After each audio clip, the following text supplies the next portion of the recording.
Point is, y'all can just chill today. We'll start on this crapola tomorrow. Yes, Tinkerbell. Summer, as class factotum, first I'd like to just say, welcome to Horse Green. Thank you. Do you have any questions about our schedule? Because usually now Miss Dunham teaches vocabulary, then gives us a pop quiz. Then she'll split us up into our reading groups. Track B is reading charts. Hey. Miss Dumbum ain't your teacher today? I am. And I got a headache and the runs. So I say, time for recess. But Mr. S, that poster charts everyone's performance. We get gold stars when we master the material covered in class. How do we get gold stars if we just have recess? What are these black dots here? Demerits. What kind of a sick school is this? Hmm?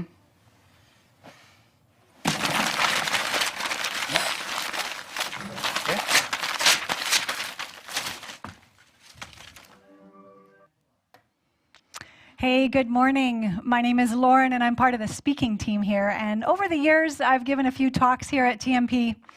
And when Gary asked me to speak this week to kind of wrap up the Follow series that we've been in, immediately I had a nudge that I needed to share a fairly vulnerable story of mine, in addition to a passage from the Bible that is simultaneously one of my favorites and one of the ones I don't like as well.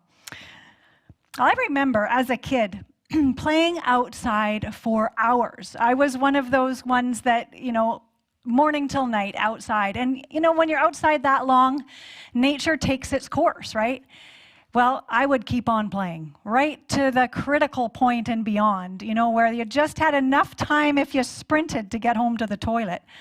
Well, I would take nothing into account. If there was someone in the loo, if I tripped on something or somebody got in my way, there was no margin for error.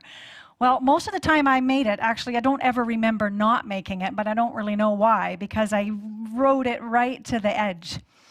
Being all in seems to be one of those factors, it seems to be how I roll in life. And in the same way, I developed a powerful form of mind reading. Maybe you did as well. I'm kind of talking about the mind reading that we do mostly with our parents to try to figure out how we can keep the peace, how to not get in trouble, and how to keep everybody happy. Things like you figure out when to ask for that cookie with the highest chance of them saying yes, right? You think about when to tell them that you broke the thing. I did that a lot.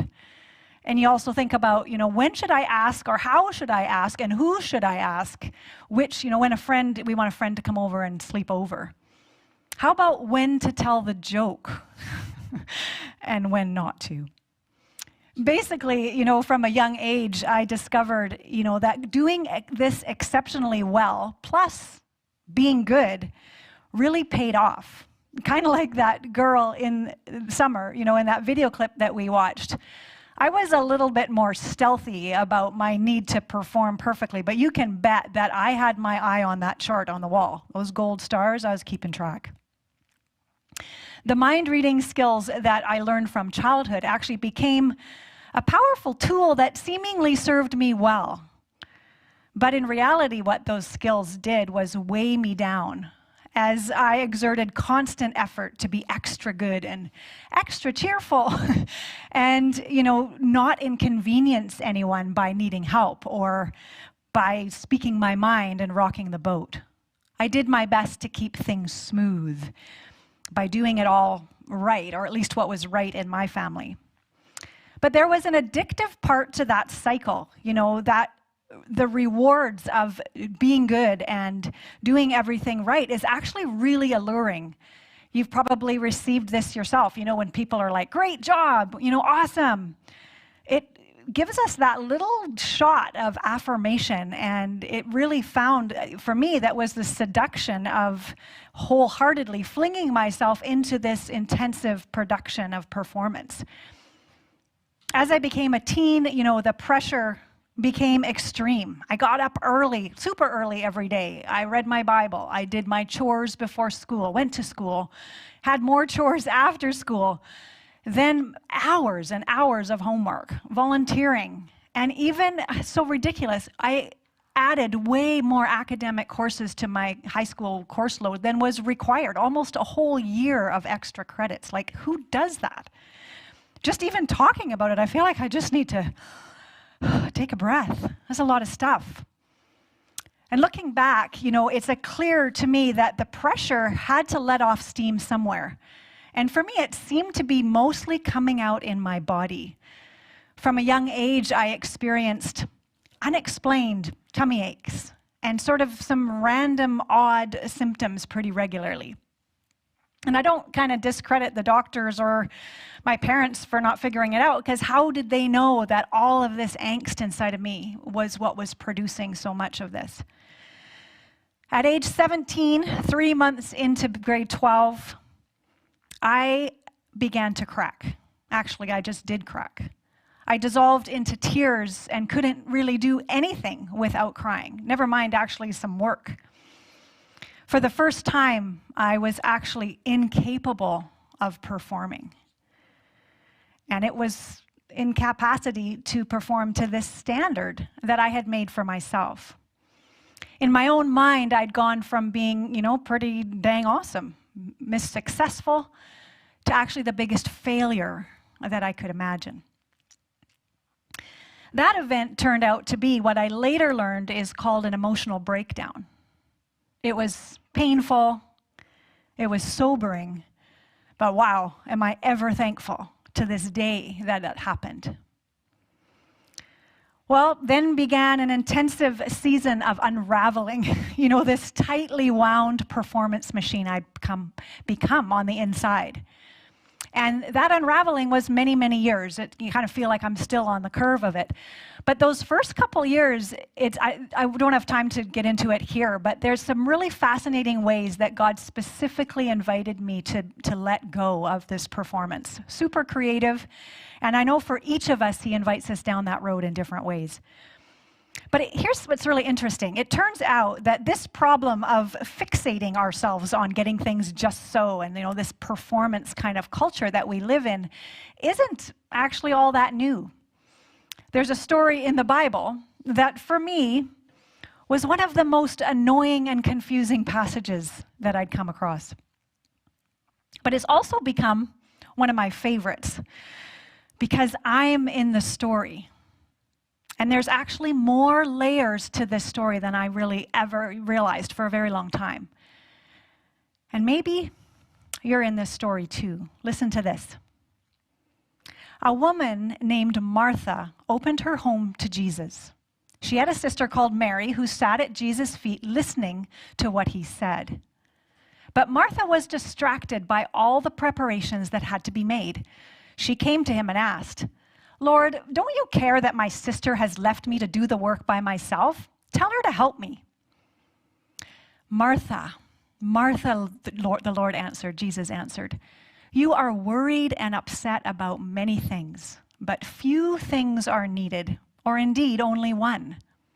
Mary has chosen what is better, and it will not be taken from her."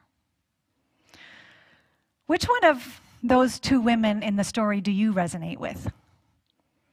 I bet you don't have to think very hard to know which one I resonate with, right?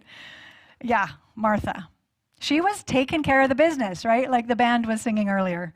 I thought that was going to be a whole dance party here this morning. That was awesome.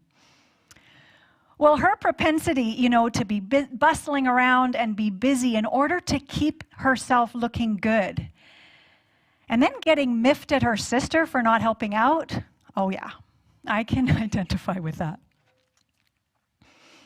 It can be easy, to read this story and to kind of miss the nuances, and the riches of all that's happening right here. Whether it's, the first time you're hearing the story right now, or maybe the hundreds of thousands of times. Maybe you've read it so many times that you can almost, rehearse it in your mind. Well, here's what I mean. The story begins with these words. A woman named Martha opened her home to Jesus.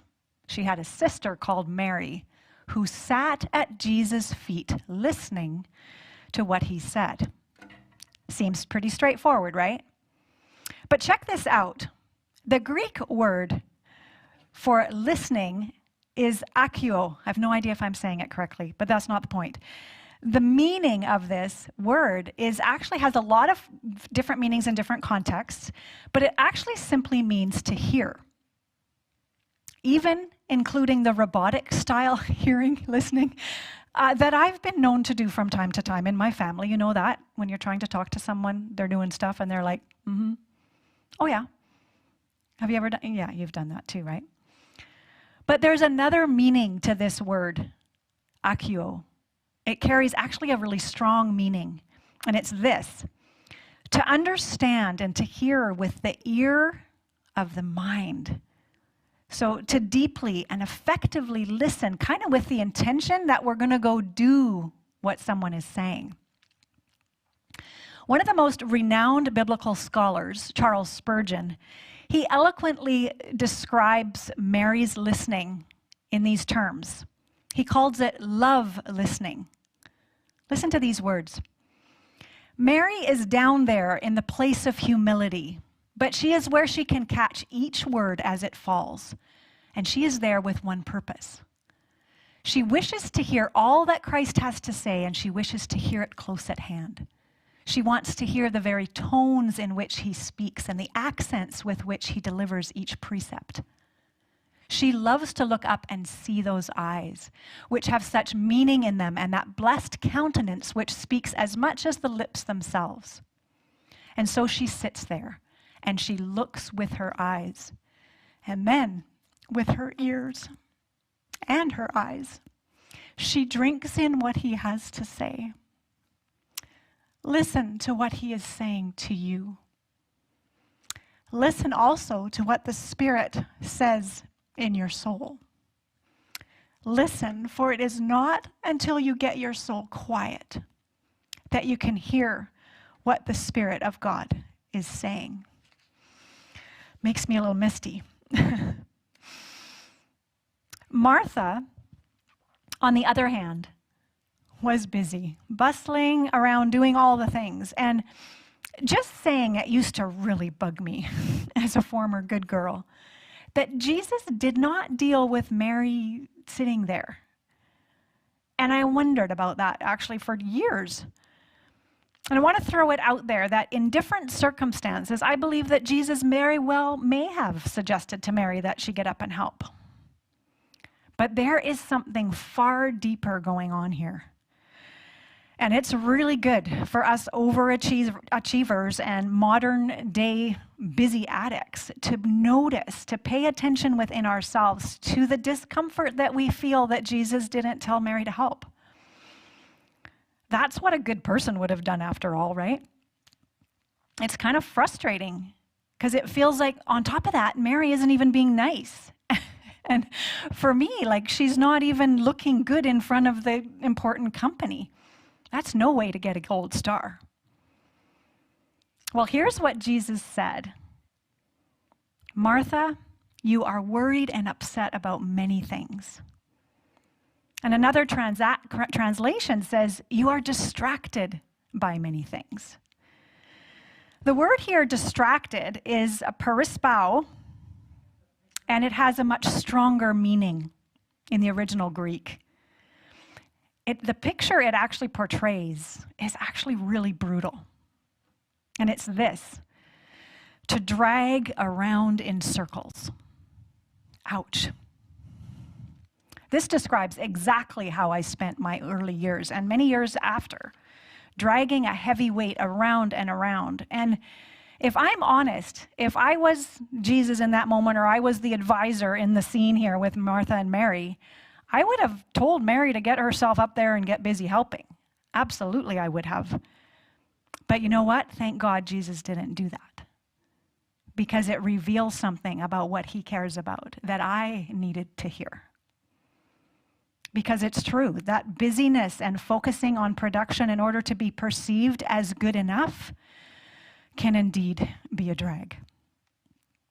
It's exhausting, right? This overcrowded life. Our health suffers. Our relationships suffer.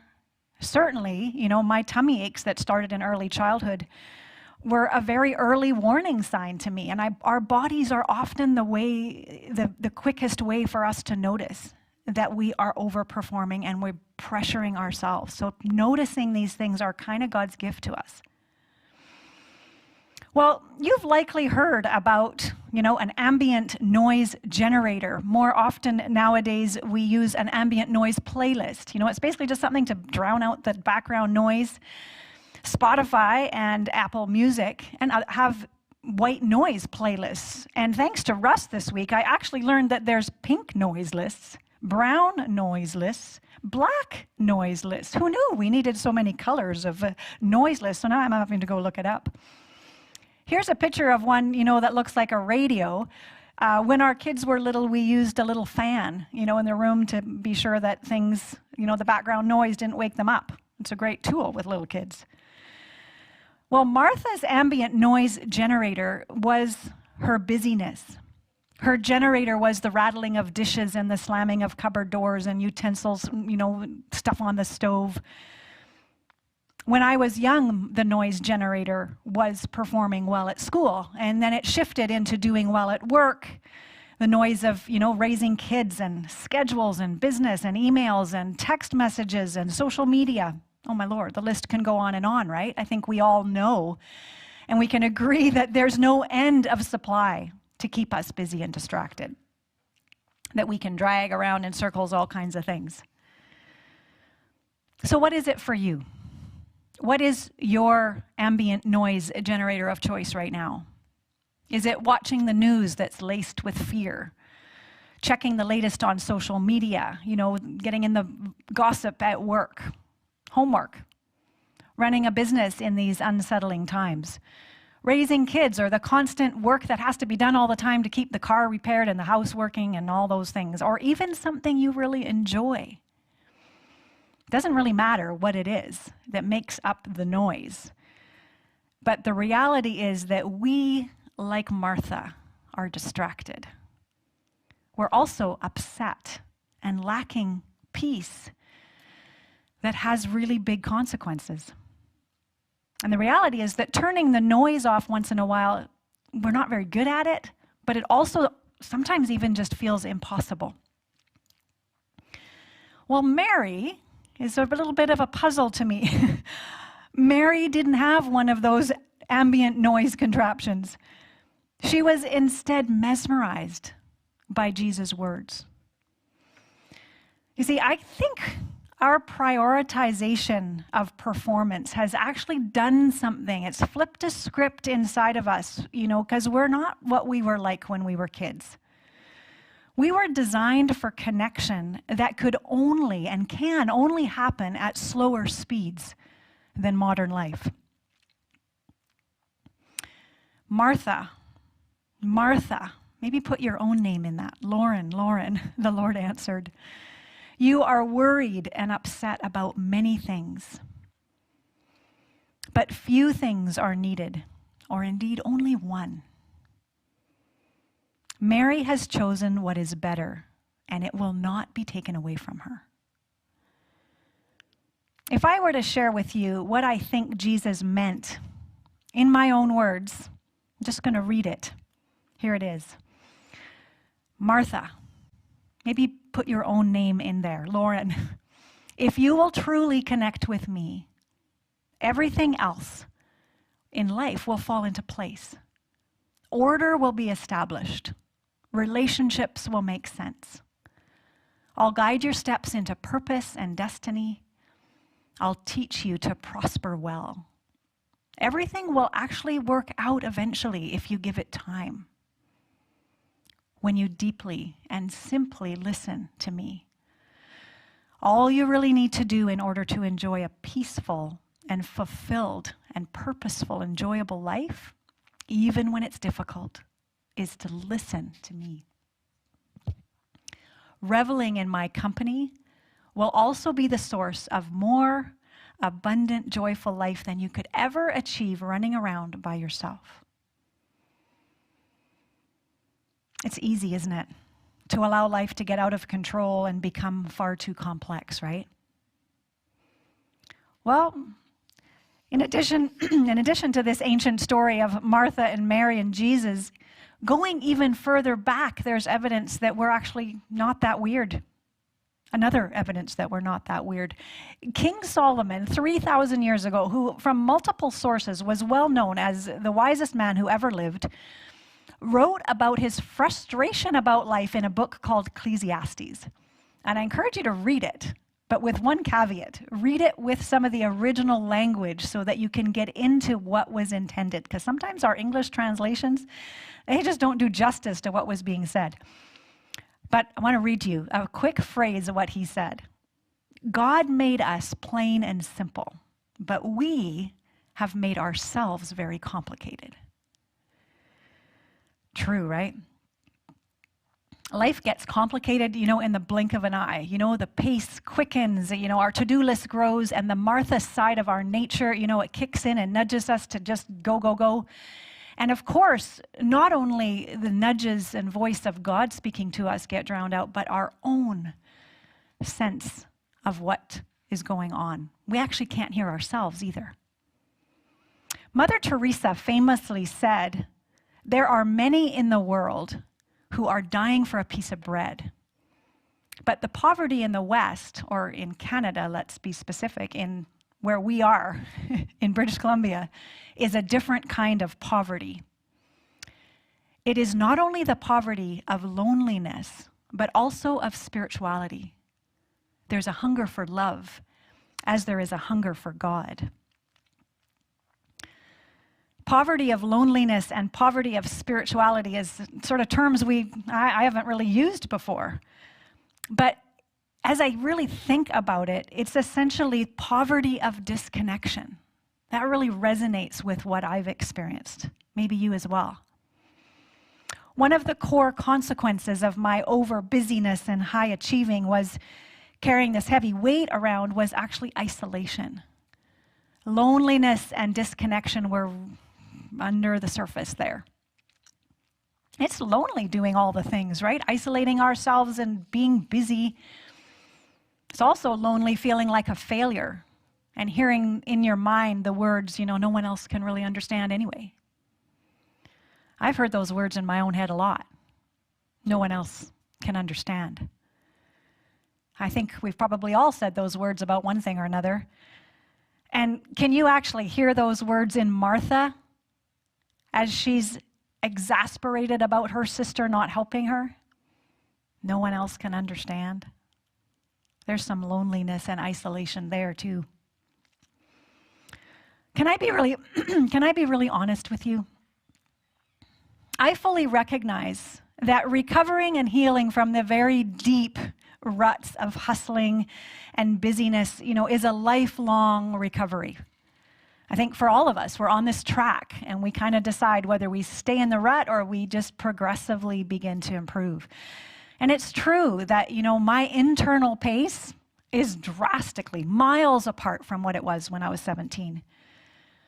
And the thing is, over the years, I began to experience that God is not a taskmaster like I am. He is instead gentle and compassionate. Even when I'm the one who put myself on that treadmill. I am the source of making things complicated. But here's what's also true. It's still not easy to sit and listen like Mary does. I'd really rather just do some things while I'm listening. But I also learned to hear and recognize God's voice in the quiet times. And so it's interesting now when things are busy and noisy, I still can hear his voice.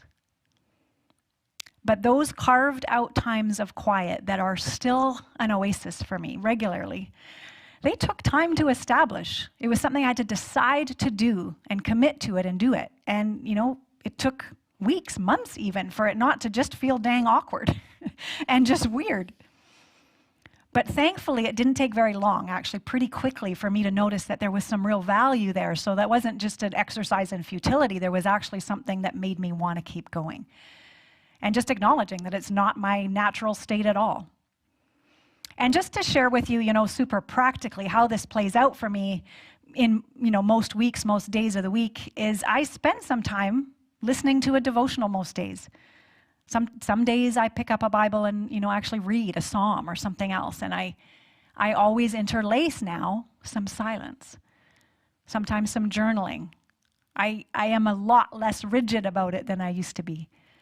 But the point of it is that I just want it. My heart wants it more as I spend time in silence with Jesus.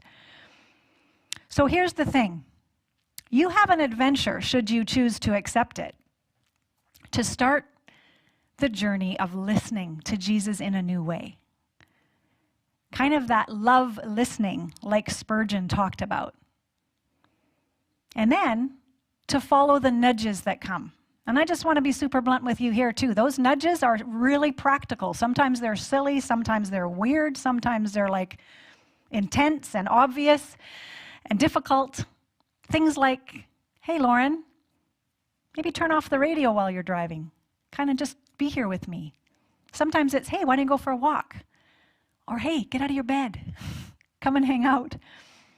Sometimes when I go for those walks, an eagle will fly by and I'll just know in that moment that God sees me. There's 1,000 ways that he can talk to you when we respond to those little nudges and when we know that actually that's an invitation. They're actually really not spiritual at all. They're just practical. Well, whether you're still checking Jesus out or you've been following him for 100 years or somewhere in the middle, the adventure is yours for the taking. You have been invited. There's a couple questions I want to leave you with that I've been asking myself regularly just, over the last couple months as I become more aware of this cycle that's kind of intertwined in here of loneliness. And it's this. How am I responding to my awareness of loneliness or the lack of connection when it shows up? Am I running towards listening or to something else? How am I numbing the loneliness? Notice I'm not asking if I am numbing the loneliness. Probably I am. So I ask the question as if I am. How am I numbing the loneliness? What is my current noise generator that I'm allowing to distract me and keep me going around in circles?